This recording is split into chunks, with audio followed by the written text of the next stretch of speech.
Hey, what up everybody? So I want to go over some advanced team settings. You're running through some content, maybe you're starting to have trouble, maybe you're feeling a little weaker than other people, and just hitting recommended party is not cutting the mustard anymore. How can I get stronger? Well, I'm going to explain that. And don't let my current team scare you. Sure, I don't have access to the best equipment or gear yet. That's because I still haven't done any draws. But I can still show you how to get stronger. So let's get right into it. First off, we're going to go into my character Lucia, which clearly is missing a bunch of stats because she only has one weapon. And stats, you know, that's the name of the game. You want to increase your stats as high as possible because all of your damage is going to be based off of those base stats.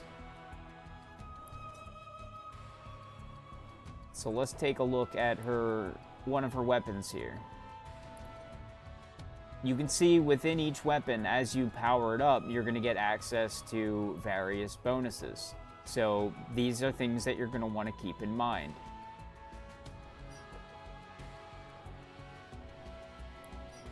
Usually when you see anything that is locked in this game, you can click on it and find out what level that weapon or that content needs to be, or what stage you need to run in the story to unlock whatever content it is.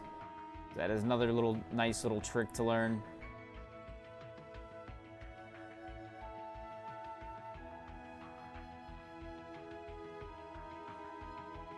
Now, moving further, you're gonna want to focus on weapons that have a good synergy. When you scroll down in your character's abilities screen, you're gonna see these R abilities and S abilities here. As you level up and equip things, you're going to gain points that boost the R and S abilities. Maximum potential. So just keep that in mind. Always considering it as you're moving forward. Your DPS, you're going to want to boost attack. If you have a tank type that is taunting or anything, you're going to want to focus on defense, obviously. And if you have a support or a healer that you want to focus on keeping alive and boosting their healing, you'll probably want to consider boosting healing and defense potential. Obviously, because there are caps to these, you might be able to level more than one, so it can't hurt to boost a little attack and defense, or just attack and more attack for your attackers. So again, always keep in mind your R abilities, your S abilities as you unlock them, and the synergy that they play together when you have both weapons equipped. Because that's, again, it's more stats, more bonus, both weapons. It doesn't necessarily matter what your main weapon is. Your main weapon is the weapon that's showing in your hand.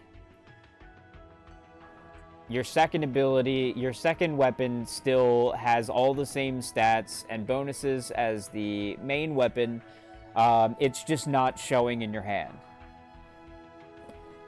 Moving further into sub-equipment, again, you're going to want to look at these pieces of gear before you equip them. As you can see, this Zac sword boosts attack, 14 points.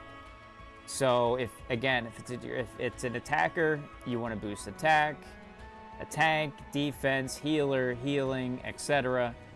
And to be quite frank, the recommended party button is horrible at this. Sometimes it gets them right. Most of the time it gets them wrong. So when you see people drastically outperforming you and you think you might have comparable gear, they might have fine-tuned their settings a little bit more than you. So you're just gonna obviously want to go in here, Make sure you have everything buffing, everything you need to maximize that character's potential. Another thing to consider is your actual team synergy. A lot of characters can fill a large variety of roles. They have a bunch of different limit breaks that they have access to that have a bunch of different effects. They also have different charge speeds. As you can see here, Red 13 has an 800 charge speed on his limit break. Well, how does that compare to other characters? Right off the bat, I can tell you Tifa also has 800. And Lucia's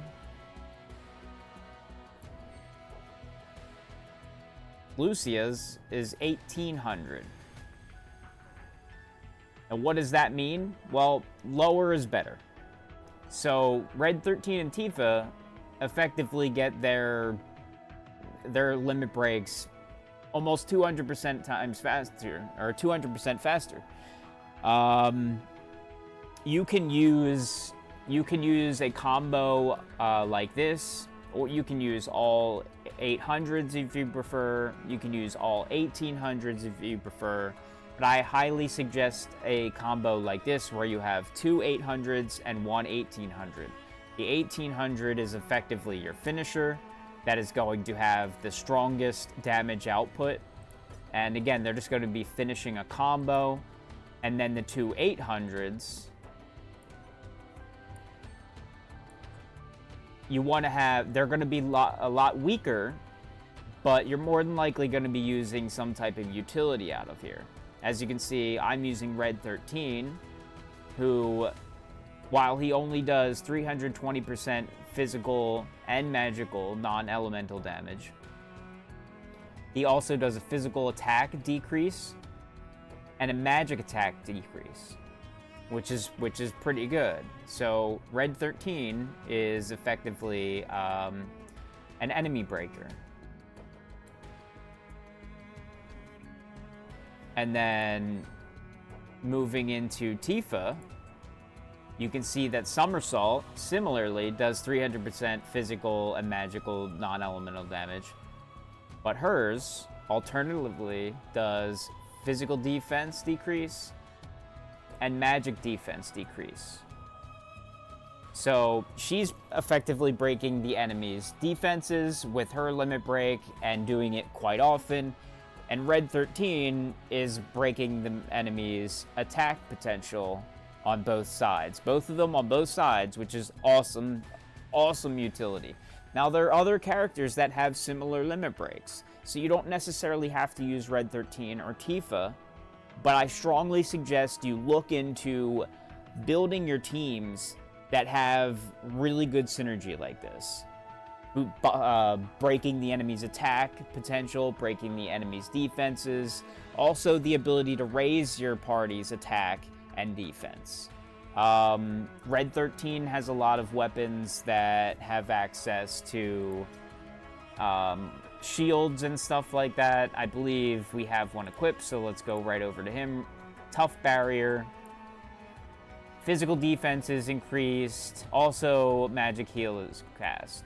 Now, he has much better ones when you get 5-star weapons, I believe. They have, like, physical defense and magical defense increase at the same time, stuff like that. There are people that have those on their limit breaks. You can consider having your team be full of buffers for everything, attack and defense. So there's a wide variety of team synergies you can use. You're going to want to strongly consider that in an advanced team building setting. Also, your materias as you level them up and unlock them further, they're going to get access to not just flat physical attack, magical attack, defense stats, which are kind of RNG, but they'll also be able to get percentage-based buffs as well.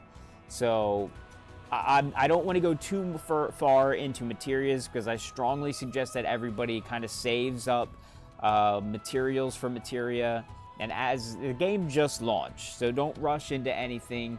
Be very conservative with your materials and whatnot. And yeah, I think that about wraps up the video.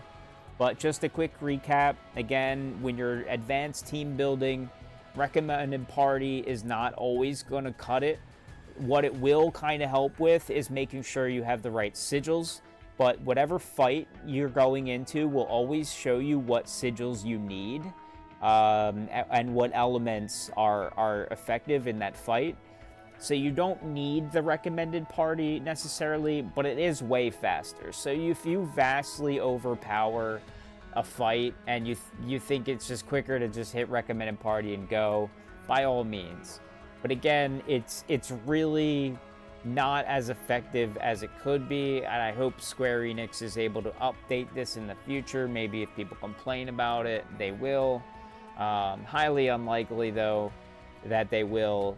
So again, when you're going into advanced team building, you're going to want to consider the R abilities that are displayed on your character, stacking up those points to hit the maximum break points on the more important stat, your attackers for attacking, your tank defense, or your supports defense and their healing, etc. You can also get elemental damage. A good example is Cloud's outfit in the banner, in the stamp banner, gives a bunch of lightning damage percentage, but keep in mind that's only going to be effective if you're building a lightning cloud. Maybe you're not building a lightning cloud, so that outfit won't be the most effective option for you.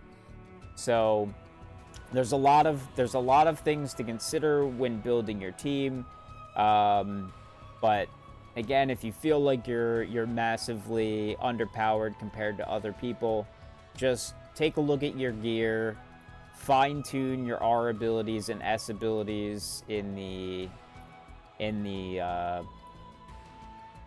side here as you scroll down. Make sure you're just hitting those breakpoints. And that's about it. So again, enjoy the game. Don't rush into anything. Conserve a lot of your materials, and just don't rush into anything. You'll get there. You'll get to the end eventually. The game just came out, so yeah. Peace.